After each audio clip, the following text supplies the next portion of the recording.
Salut tout le monde et bienvenue dans cette nouvelle vidéo, dans laquelle nous allons voir cette fois des comportements au niveau des jambes et des pieds, mais cette fois en position assise. Lorsqu'une personne met ses pieds sous la chaise, croise ses pieds sous la chaise de diverses manières, mais souvent c'est en superposant ses chevilles. Je vous mettrai une image pour illustrer cela et nous allons voir ce que signifie ce comportement et pourquoi certaines personnes et nous-mêmes pouvons réagir comme cela. Il faut savoir que lorsqu'une personne rentre l'intérieur de ses pieds ou croise ses pieds sous la chaise, c'est que bien souvent cette personne ressent du stress, de l'anxiété ou bien qu'elle se sent menacée.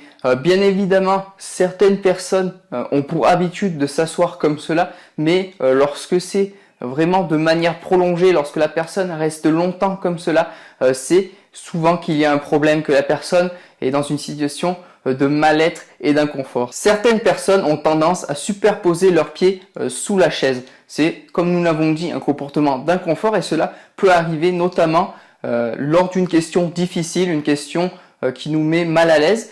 Et en réponse, notre corps répond en essayant de fuir, de reculer les pieds. Mais puisque nous ne pouvons pas fuir, que nous sommes assis, les pieds reculent, mais le corps reste dans la même position. Et ici, ce sont justement les pieds qui réagissent en voulant fuir et en se cachant. Ils se cachent sous la chaise. C'est encore cette notion instinctive que nous avions vue dans la première vidéo où j'expliquais pourquoi les pieds et les jambes sont les parties les plus honnêtes de notre anatomie. Et là, ça en est l'exemple parfait.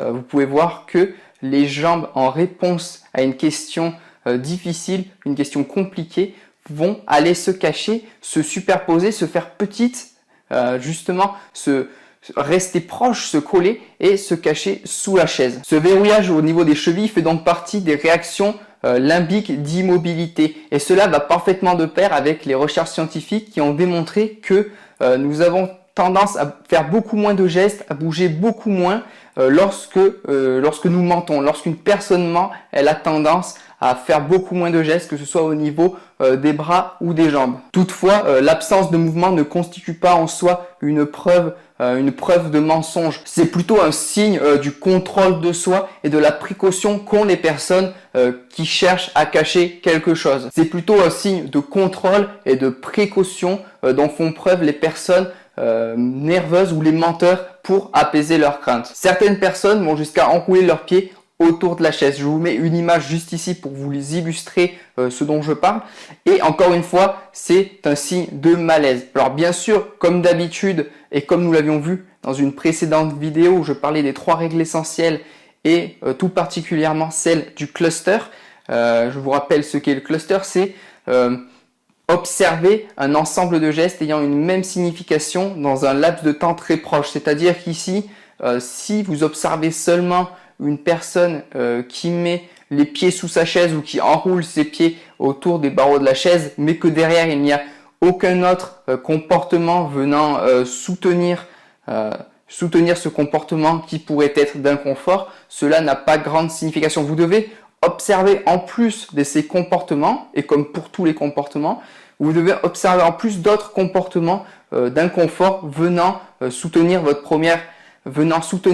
et compléter votre première observation. Un exemple d'observation en cluster serait ici qu'en plus d'avoir observé ce verrouillage, ce comportement de verrouillage au niveau des pieds, vous observiez par exemple un comportement que nous verrons dans une autre vidéo qui serait de sécher ses mains, de frotter ses mains sur son pantalon comme si la personne voulait sécher ses mains. Donc la personne serait assise avec les pieds sous la chaise verrouillés et en plus de ça frotterait ses mains sur son pantalon et ce serait un bon exemple de comportement en cluster. Sachant que le verrouillage des pieds est une réaction d'immobilité et que le séchage, que se frotter au niveau des cuisses avec les mains est un comportement d'apaisement. Ce comportement renforce l'opinion pour lequel la personne subit un stress, est inconfortable dans la situation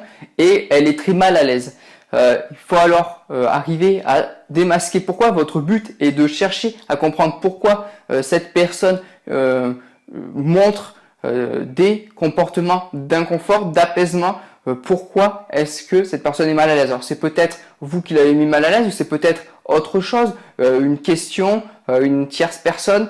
Ça peut être beaucoup de choses et c'est à vous justement de découvrir cela. Quoi qu'il en soit, vous devez toujours observer ces comportements de pieds qui vont se cacher sous la chaise, se verrouiller sous la chaise et comprendre pourquoi. Ce sont des réactions de distanciation et la personne cherche justement à éviter le conflit et c'est pour ça que les pieds vont se cacher sous la chaise. À travers ses pieds et ses jambes, une personne peut vous dire beaucoup de choses et vous apercevrez que peut-être que la personne à cause d'une question ou autre a mis ses pieds sous la chaise, a verrouillé ses pieds et que lorsque la situation deviendra plus confortable, ses pieds ressortiront et se remettront dans la position dans laquelle ils étaient auparavant.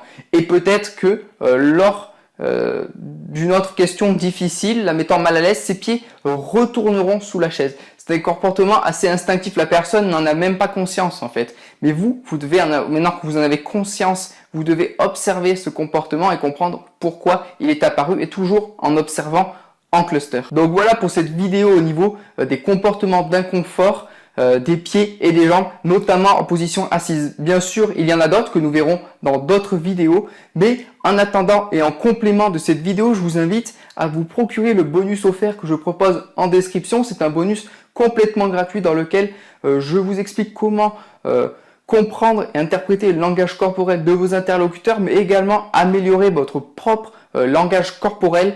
Et il y a également un passage très complet sur la détection de mensonges. Voilà, c'est complètement gratuit. Je vous invite vraiment en complément de cette vidéo à vous le procurer.